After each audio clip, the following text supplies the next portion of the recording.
नमस्कार, मी अमया तुमचे सर्वांचे नवीन व्हिडिओमध्ये स्वागत करते। तर आज आपण देवदर्शनासाठी चाललो आहोत।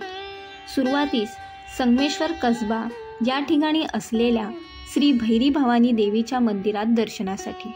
या मंदिरात जाण्यासाठी डायरेक्ट बस सेवा उपलब्ध आहे। संगमेश्वर किंवा देवरूखवरून येणाऱ्या तिवरे, नेरदवाडी, शृंगारपूर या बसेस छत्रपती संभाजी महाराज यांच्या स्टॅच्यू जवळ थांबतात। जर तुम्ही संगमेश्वरातून ऑटो करून मंदिरात जाणार असाल आणि दर्शन घेऊन पुन्हा संगमेश्वरला रिटर्न येणार असाल तर रिक्षावाले तुमच्याकडून 150 रुपये घेतात।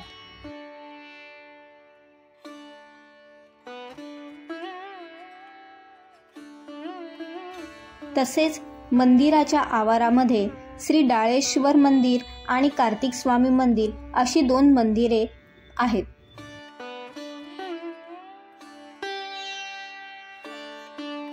देवीचे दर्शन आणि देवीची ओटी भरून झाल्यानंतर आम्ही पुढे कर्णेश्वर मंदिरामध्ये दर्शनासाठी गेलो।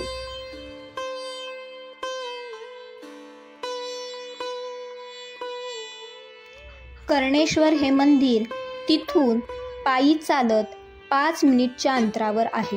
या मंदिराच्या आवारात सूर्य मंदिर आणि गणेश मंदिर सुद्धा आहे।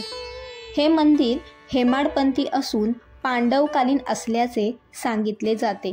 तसेच ते पूर्वाभिमुख आहे। एका रात्रीत हे मंदिर बांधण्याचा संकल्प पांडवांनी केला होता।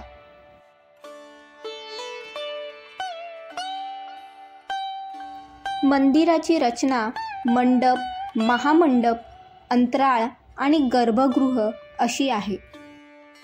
मंदिरापासून काही अंतरावर अलकनंदा, वरुणा आणि शास्त्री या 3 नद्यांचा संगम आपल्याला पाहायला मिळतो। या संगमामुळेच संगमेश्वर हे नाव पडले आहे।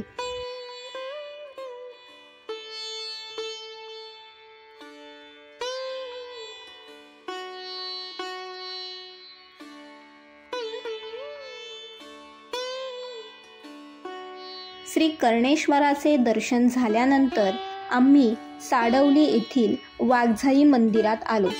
हे मंदिर देवरूख संगमेश्वर रोडवरती आहे। या मंदिरात जाण्यासाठी मीनाताई ठाकरे या बस स्टॉपला उतरून पुढे 10 ते 15 मिनिटं पायी चालत जाऊ शकतो किंवा मंदिरापर्यंत जाण्यासाठी ऑटोची सुद्धा सुविधा आहे।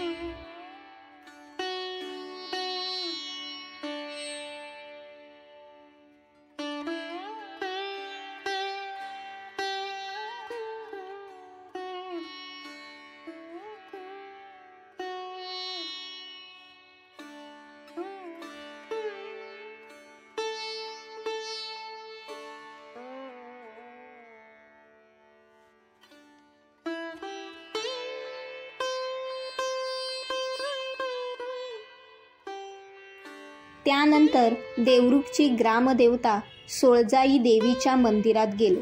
तिथे ओटी भरून दर्शन घेतल्यानंतर आम्ही घरी परतलो। तुम्हाला हा व्हिडिओ आवडला असेल तर लाईक, शेअर आणि सबस्क्राईब करा। धन्यवाद।